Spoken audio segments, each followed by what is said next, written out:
اعوذ باللہ من الشیطان الرجیم بسم اللہ الرحمن الرحیم السلام علیکم ورحمۃ اللہ وبرکاتہ۔ آج تاریخ 11 فروری 2017 ہے۔ ابھی عصر کا وقت ہو چکا ہے، نماز میں عصر کی ادا کر چکا ہوں اور آپ لوگوں سے بھی گزارش کرتا ہوں نمازی ہو جائیے اور شرک سے بچیے اور دھمکیاں دینا بند کیجیے۔ کیا اسلام میں شریعت میں صرف دھمکیاں دینا ہے؟ تحقیق کرنا نہیں ہے عیسیٰ ابن مریم، مہدی علیہ السلام کے بارے میں، مسیح دجال کے بارے میں، دعوت من الارض کے بارے میں؟ آپ کو تو دعوت من الارض کے سارے نشان ہی نہیں معلوم ہیں۔ کچھ معلوم ہے، بڑے بڑے فلاسفر، بڑے بڑے اسلامک ریسرچرز جو ہے فیل ہو گئے اس سبجیکٹ میں نے جو ثابت کیا ہے پورا ڈیٹیل معلوم کیجئے اور دھمکیاں دینا بند کیجئے۔ اسلامی شریعت میں سب سے پہلے ہے پیار، محبت اور ادب، اور اپنی زبان کو کنٹرول کر کے تحقیق کرنا، پکے نمازی ہونا، اور پھر دھمکیاں دینا حرام ہے اسلام میں۔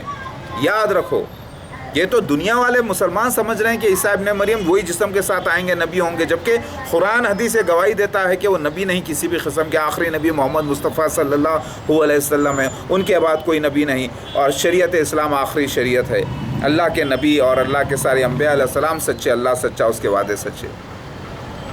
میری بیان آپ کو سمجھ میں آیا؟ کہیں بھی شریعت میں یہ لکھا ہوا نہیں ہے کہ عیسیٰ ابن مریم جو مہدی علیہ السلام بن کے آئیں گے ان کے اوپر اٹیک کرو یا حملے کرو، بلکہ تحقیق کا حکم ہے۔ مانا ہے کہ 30 دجال الگ سے آئیں گے، مسیح دجال بھی آئے گا۔ یہ بھی لکھا ہوا ہے کہ مسیح دجال آئے گا تو اس کا قتل خود عیسیٰ مسیح مہدی علیہ السلام کریں گے، وہ بھی روحانی یعنی وہ بھی ناحق کا قتل ہوگا، اصلی فزیکلی مرڈر نہیں ہے، فزیکلی قتال نہیں ہے۔ اس کی گواہی آپ کو بائبل میں بھی ملتی ہے۔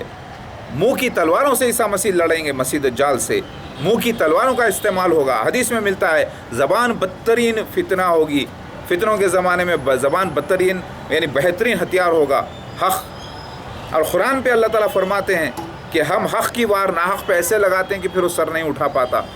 یہ دور اللہ تعالیٰ رکھا ہے، ہر جگہ پیس، ہر جگہ ایریا میں پولیس اسٹیشنز رکھا ہے، کورٹ رکھا ہے، تاکہ فیصلہ صحیح ہو سکے۔ پھر اللہ ہی حکم دے گا کیا تلوار بازی کرنے کے لیے؟ وہ زمانہ گیا جب لوگ مذہبی جنگیں کر کے تلواریں لے کر آتے تھے میدانوں میں، وہ زمانے کو اللہ تعالیٰ نے ختم کر دیا۔ آج کا زمانہ ہے وکالت کا زمانہ، جج بیٹھ کر فیصلہ کرتا ہے۔ بڑے سے بڑے کیسز، صدام حسین کا کیس دیکھ لو آپ، کورٹ میں لایا گیا، بڑے بڑے کیسز کورٹ میں لائے جاتے ہیں۔ ہاں یہ بات اور بے معنی ہوتی ہے، وہ الگ بات ہے، لیکن آخر فیصلہ تو کورٹ میں ہوتا ہے نا۔ تو کورٹ اللہ تعالیٰ فرماتے ہیں ثبوت پیش کرو، ثبوتوں کے بنا پر۔ تو اللہ تعالیٰ ہی دنیا کا زمانہ ہے۔ اللہ تعالیٰ فرماتا ہے زمانہ میں ہوں، حدیث میں زمانے کو برا مت کہو۔ اور آج کا زمانہ ہے پیار، محبت، امن، حق کی بات کرو، ادب کے ساتھ، ثبوت کے ساتھ، تو آپ کی چلے گی، آپ جیتو گے، آپ زبردست مہارتی۔ اگر آپ ٹیررزم کی دھمکیاں دیں گے، حملے کر کے دھمکیاں دیں گے، تو آپ لوگ ٹیررزم کو ڈیولپ مت کرو، یہ حرام ہے اسلام میں۔ آپ کیا مسلمان ہو یا ٹیررسٹ ہو؟ مسلمان سچا کبھی ٹیررسٹ نہیں ہوتا۔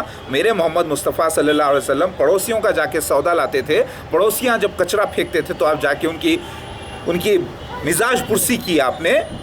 ہاں، لڑائی تو اپنے سیلف ڈیفینس میں کی تھی آپ نے، جب حملہ کیا گیا تھا آپ پر بار بار۔ اسلام کو بدنام مت کرو۔